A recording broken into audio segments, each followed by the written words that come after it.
What is up, guys, and happy Sunday. I can't take it seriously with you. Alright, okay. What is up, guys, and happy Sunday.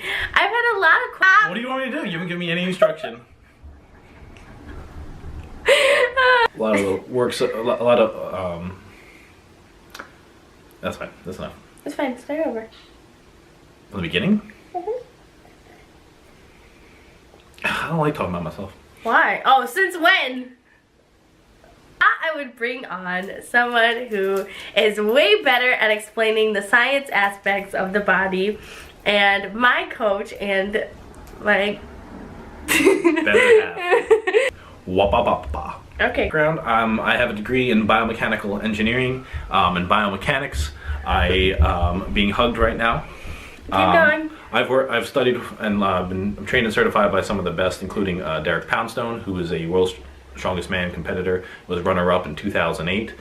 Chris Duffin, who's a world record-holding powerlifter, has deadlifted over 1,000 pounds for reps.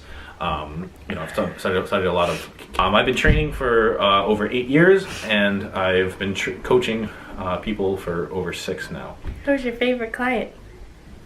Not this one. So people ask me, Brianna, how do I gain the muscle or build the booty without putting on extra pounds or gaining all that body fat? Think, oh, well, I'm bulking, so I can eat whatever I want. They just try to get a lot of calories in. And some people do need that. Some people who are particularly hard gainers do need a little extra. No. You need a little bit of extra calories. But in general, you'll be much better off if you keep them cleaner, if you will, and you keep them more nutritious, and you don't want to eat too much. You just want to eat just enough that you can grow. Just because you're starting to bulk doesn't mean you need an excess of 500 or 1,000 calories every day. Your body doesn't need 500 right out of the gate when you just started, right? You still have the same body, you still have just as much muscle as you did before. So you only need a little bit more. Then once you start growing, you're going to need a little bit more. And slowly over time, you can scale up how much you're eating. So for instance, right now, I'm actually been bulking for about going on 2 months now, or just under 2 months. And when I first started eating, I ate exactly how I was eating when I came out of my cut. Now I'm eating a lot more. Slowly I started increasing the amount of number of meals I was eating in a day. So for a lot of girls that message me, they say that they want to lose weight, and they want to lose weight first and then put on muscle. So what would you say about that? So out the gate, I would recommend actually working on the muscle kind of right out the gate first, because this is going to increase your metabolism. You want to be able to increase your work capacity, how much work you're able to do, and actually be able to eat more food.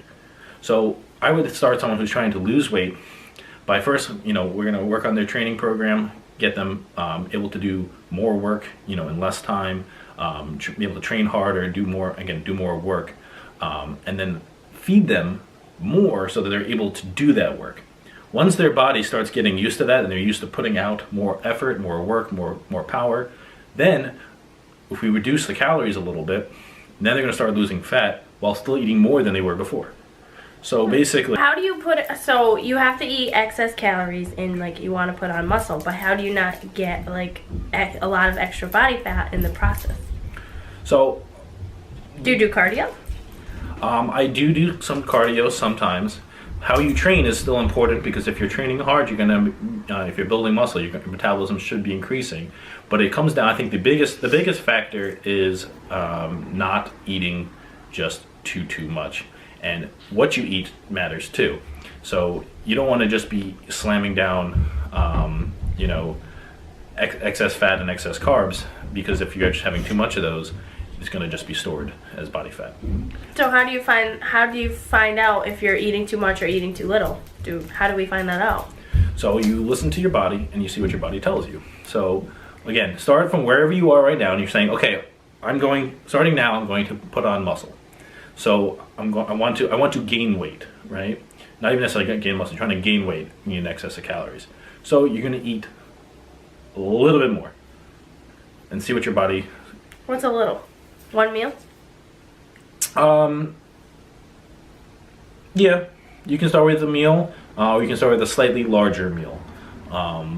And I would say the first thing to increase would be your protein. Increase your protein first. And, you know, give it a week, maybe give it 2 weeks. See how your body weight changes, right? If your body weight's starting to go up, that's good. If it's starting to go up too fast, and you look in the mirror and you're starting to look softer, maybe you're eating a little bit too much. You got to bring it back down a little bit. So it should be just. I talked about this a little bit in my last video, but Madison, you can give me a more scientific answer on this one. So because you had me take away some of the carbs and increase my protein, I asked you, is this bad for my cholesterol to eat all of this meat? And so what did you say? I said no. Well, but first off, cholesterol isn't. So the reason everyone complains about cholesterol is everybody still is looking, or most people still.